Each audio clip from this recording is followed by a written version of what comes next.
Olá a todos, eu sou o engenheiro Faustini, sou engenheiro mecânico e atuo há 6 anos na área de armazenamento de líquidos. Nesta palestra, eu vou falar de modo geral sobre como implantar corretamente uma bacia de contenção de tanque de armazenamento contendo líquidos inflamáveis, a fim de se controlar um eventual derramamento. Estão prontos?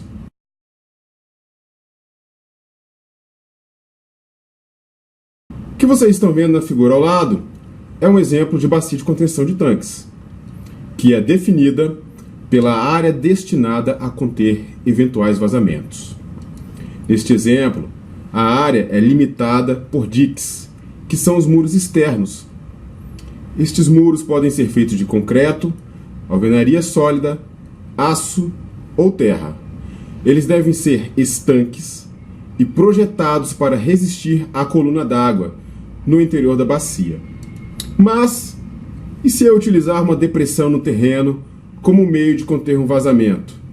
Posso chamar isso de bacia de contenção? Sim!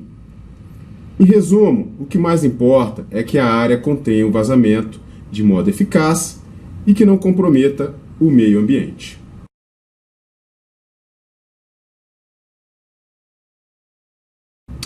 E já que tocamos no assunto do meio ambiente, é importante ressaltar que em um eventual sinistro, o produto derramado deverá ser escoado. E como vamos escoar este produto da bacia em caso de vazamento? Primeiramente, o projetista tem que ter em mente que o terreno onde será instalada a bacia de contenção deverá ter uma declividade de no mínimo 1% em uma direção escolhida pelo próprio projetista, como vocês podem ver na animação ao lado. Dessa forma, o líquido derramado pode fluir para um sistema de drenagem à sua escolha e ter o devido tratamento. E lembrando, pessoal, que nada pode estar dentro da bacia de contenção além dos tanques e tubulações. A bacia serve somente para conter o líquido armazenado. Não pode armazenar nada, mesmo que temporariamente.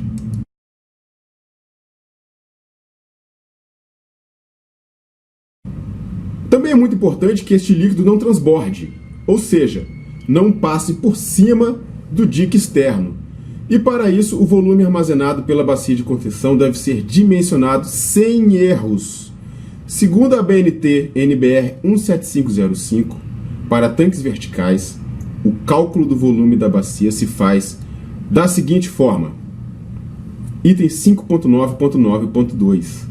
A capacidade volumétrica da bacia de contenção que contenha tanques verticais deve ser, no mínimo, igual ao volume do maior tanque, mais o volume de deslocamento da base deste tanque, mais os volumes equivalentes aos deslocamentos dos demais tanques contidos na bacia, suas bases e os volumes dos diques intermediários. Isto é, a capacidade líquida volumétrica da bacia deve ser igual ou maior do que o volume do maior tanque cheio. Parece complicado pensar, mas não é tanto assim. Vamos voltar à figura onde se tem a bacia com 2 tanques. Qual o tanque que em um possível vazamento representa o maior risco de transbordamento? O tanque maior. A animação ao lado mostra o que acontece com essa bacia quando um tanque se rompe. Vejam que o líquido do tanque maior está utilizando o espaço da bacia de contenção, porém ele não é capaz de tomar o espaço das bases e do tanque menor. O sistema encontra o equilíbrio quando a altura do líquido externo ao tanque se iguala à altura interna. Quando isso acontece, o cálculo fica fácil. O volume da bacia de contenção tem que ser igual ou maior que o volume do maior tanque, mais o volume da sua base, mais o volume deslocado pelo tanque menor e mais a sua base. Caso tenha alguma dificuldade nos cálculos, eu disponibilizo planilhas à venda no meu blog pessoal, Planilhas de um Engenheiro, o endereço aí do lado. Essas planilhas calculam com exatidão o volume de qualquer bacia de contenção que você queira implantar.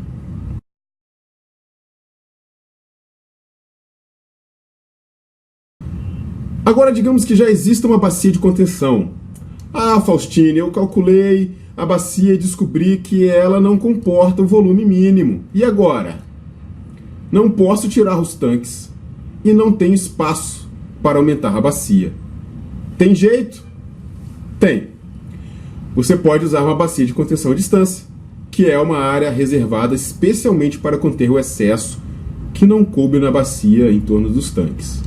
O volume armazenado pela bacia de contenção à distância tem que ser, no mínimo, igual ao volume do maior tanque. Ah, e novamente lembrando, a bacia à distância, assim como a bacia ao redor dos tanques, serve só para conter o líquido derramado.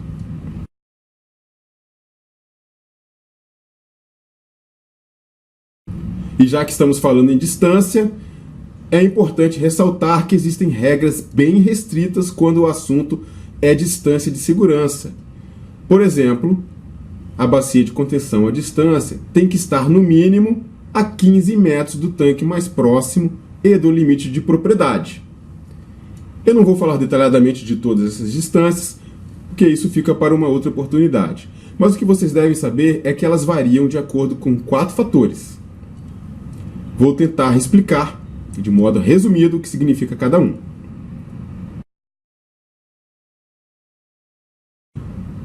Primeiro fator: classificação do líquido armazenado.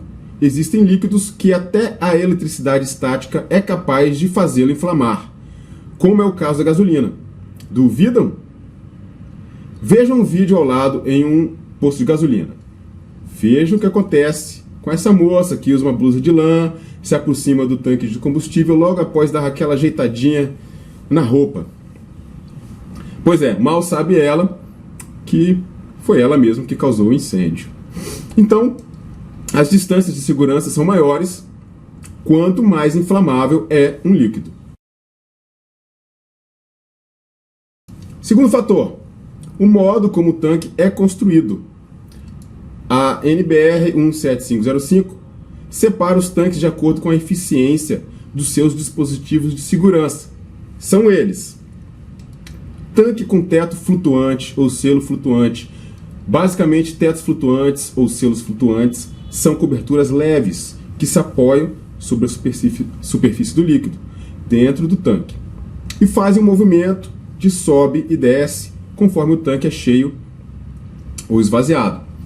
Serve para eliminar a perda por evaporação de produtos muito voláteis, como é o caso da gasolina. Com o vapor eliminado, há uma redução considerável do risco de explosão de um tanque. Tanques com teto fixo e solda fragilizada. A solda fragilizada é uma solda fraca entre o costado e o teto do tanque, que permite que o teto ceda à pressão interna causada por uma eventual explosão. Ele se abre aliviando a pressão e evita que o tanque se transforme em uma bomba. Tanque com dispositivo de alívio de emergência é basicamente uma válvula de diâmetro considerável que responde imediatamente se abrindo devido a um súbito aumento de pressão e temperatura, causado muito provavelmente por uma explosão no interior do tanque.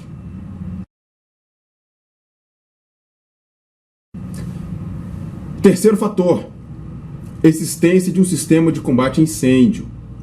Canhões monitores, hidrantes, anéis de resfriamento, sistema de espuma, inertização, tudo isso engloba um sistema de combate a incêndio que deve ser estritamente projetado segundo a parte 7 da NBR 17505. Também a existência de uma corporação dos bombeiros ou uma brigada externa ajuda no encurtamento dessas distâncias.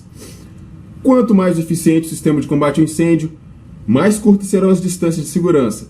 Entretanto, toda bacia de contenção deve ter um sistema de incêndio, de acordo com a parte 7 da NBR 17505. Nunca se esqueçam disso. Muitos incêndios com tanques no Brasil demoraram horas e horas para serem debelados, pois não havia um sistema de combate a incêndio.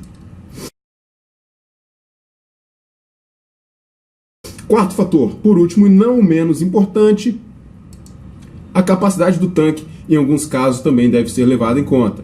Quanto maior o volume armazenado, maior as distâncias de segurança. O que é lógico, já que para apagar fogo de um tanque de 10 mil litros, você necessita de mais esforço que apagar um fogo de um tanque de 1 litro.